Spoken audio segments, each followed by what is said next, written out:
Look, as much as many of us would like to change it, maybe or maybe not, me included, America is a country with a lot of guns. We have a fuck ton of guns. More guns than people, to be exact. That's a real statistic. And I do not think you are going to solve the problem of gun violence by amending the Constitution.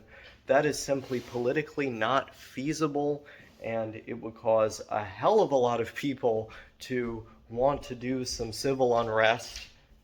Terrible idea.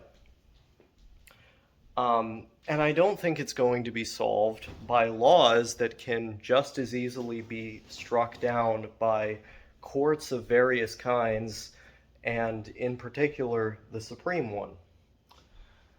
I don't think that's going to work. We're seeing gun rights continually expanded by courts all across the nation. That's not going to work. And so I look at this situation as an autistic person, as someone with various mental health conditions that would lead me to be excluded by such a program. So I can easily tell all of you to get in it and to be forced to take part in it, while knowing comfortably that I would never have to do such a thing. That we need mandatory military service. We need, much like Israel, much like Switzerland, which have these laws in place, a system wherein people are taught how to responsibly use firearms.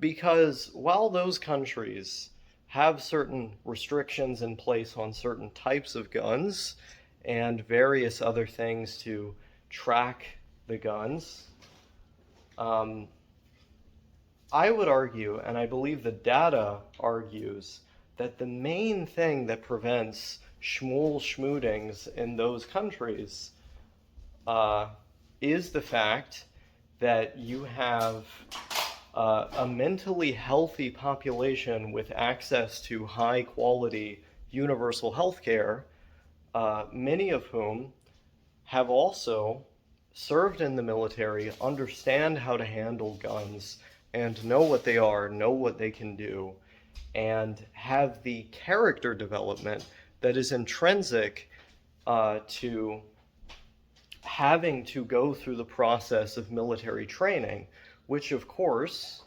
requires a great amount of discipline, and a great amount of pain as well on the part of the individuals taking part in such a program.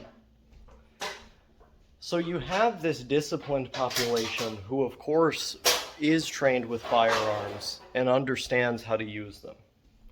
And then the population that would be excluded from that program or regime is given the mental health care that they need through this universal health care system. And then the, other, minor changes around the edges are implemented that restrict certain guns, restrict who can get them, etc. Of course, those things cannot be implemented in the United States because they're unconstitutional. But those, I would argue, have very minimal of an effect in the first place. I think the main driving force of the lack of gun violence in those countries is the fact that they have this mandatory military service. It is the fact that they have this universal healthcare regime in place that takes care of all of the citizens.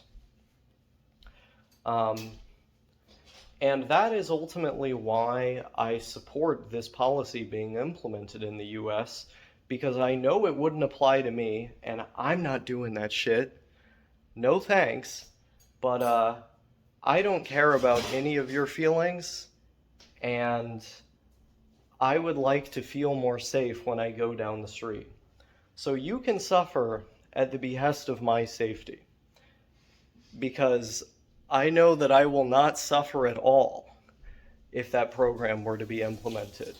And that's the world I want to live in, one that caters to me.